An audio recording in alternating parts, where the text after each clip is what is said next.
crisis in the Eurozone is just beginning. We'll see bailouts and temporary fixes presented as solutions over and over, but in the end, it will collapse.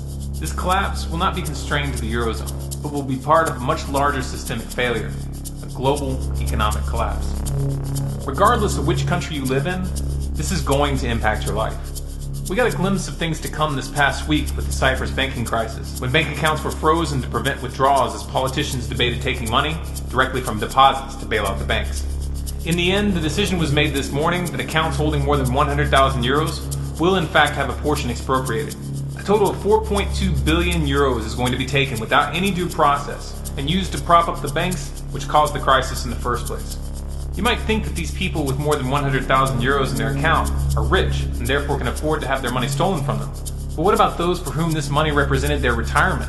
100,000 euros is not that much to leave someone if they still have 30 years left to live. And the way things are shaping up, counting on pensions or government support is beyond naive. This was theft, pure and simple, and most likely, there's more to come. Now, if you've been paying attention over the past couple of years, you've probably noticed that Cyprus was just the latest of a series of flare-ups in the Eurozone. The entire economic bloc is plagued by a sovereign debt crisis, which was compounded by credit default swaps, derivatives, and accounting tricks designed to bypass EU deficit rules. The solution that keeps being offered to each of these flare-ups comes down to bailouts for the banks, with the citizens footing the bill. Now, of course, these bailouts are not free money, they are loans. To simplify it, Europe is trying to patch up a debt problem with more debt. Obviously, that's not going to work. What would work would be to follow Iceland's example by nullifying the debt and pressing criminal charges on the bankers. Iceland is already recovering right now. Unfortunately, this isn't going to happen unless enough people wake up. If we don't wake enough people up, the story unfolding in front of us is pretty grim. How serious is the situation? Switzerland seems to think it's pretty serious. This past September, the Swiss army held drills to prepare for an economic meltdown in neighboring European countries. The focus was on keeping out a flood of refugees. This isn't coming from some half-cocked conspiracy theorist website. This is from Bloomberg's BusinessWeek.com. Of course, the United States is in no position to make snide comments. With a national debt of $16.7 trillion and climbing, and its own derivatives bubble just waiting to pop, it should be clear that it too is headed for a meltdown. To see the evidence that the US government is actively preparing for such a meltdown, please watch our video entitled "The Government is Preparing for Collapse, and Not in a Nice Way." It's uncertain which one will go down first. It could be the dollar, it could be the euro. However, what's important to realize here is that when one comes down, they will both come down. And when they do, they will take down China and the rest of the world with them. To see why, we just need to look at the volume of trade moving between China, the US, and Europe. By GDP, China, the US, and Europe are the largest economic blocs in the world. The US and China are the top two trading partners for Europe. Europe and the US are the top two trading partners for China. And China is in the top three trading partners for the United States. Now, what should be clear here is that this is a system of interdependence. If any of them go down, it'll take the others down. This is why we see China continuing to buy US debt, even though it's obvious that the majority of this debt will never be paid off. And China has its own problems. You remember how the housing bubble in the United States set off the downturn of 2008? Well, China has a real estate bubble of its own, one that many experts believe dwarfs the US housing bubble by a long shot. China doesn't just have ghost shopping malls, they have ghost cities. Is China experiencing a property bubble? Absolutely. A property bubble like which I don't think we've ever seen. Bigger than the one in the United States? Yes, I think it'll make the United States pale into comparison. It's said that there's around 64 million empty apartments in China, and that's been 64 million. 64 million.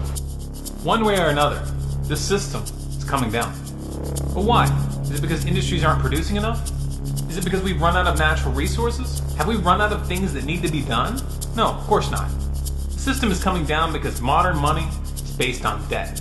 This whole paradigm of having money be created by the issuance of government bonds and by private banks making loans for money that they don't have on their accounts guaranteed this situation from the very beginning.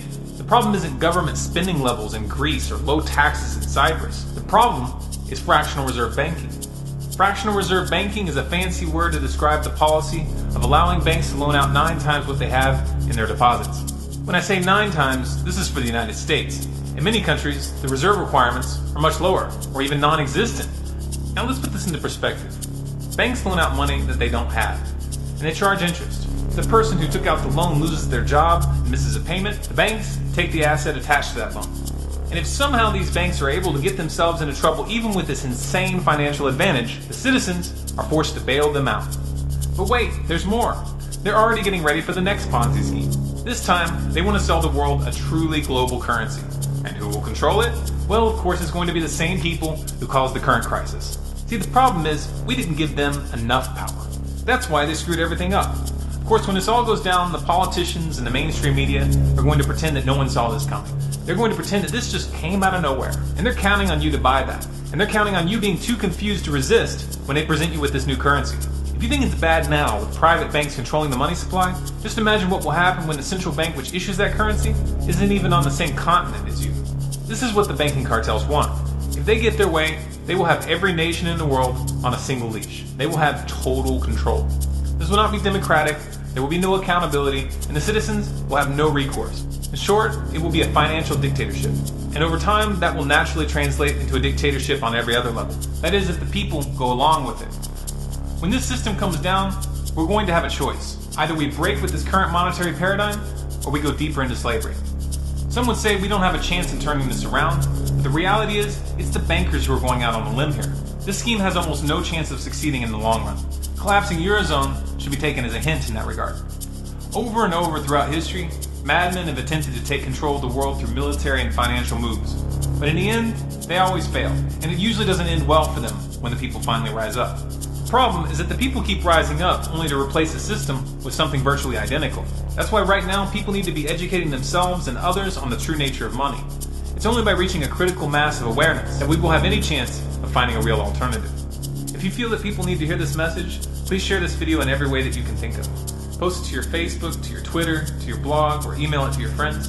And if you want more content like this, please subscribe to this channel, Storm Clouds Gathering, on YouTube. For bonus content, follow us on Facebook at facebook.com/StormCloudsGathering, on Twitter at Collapse Updates, and our website, stormcloudsgathering.com.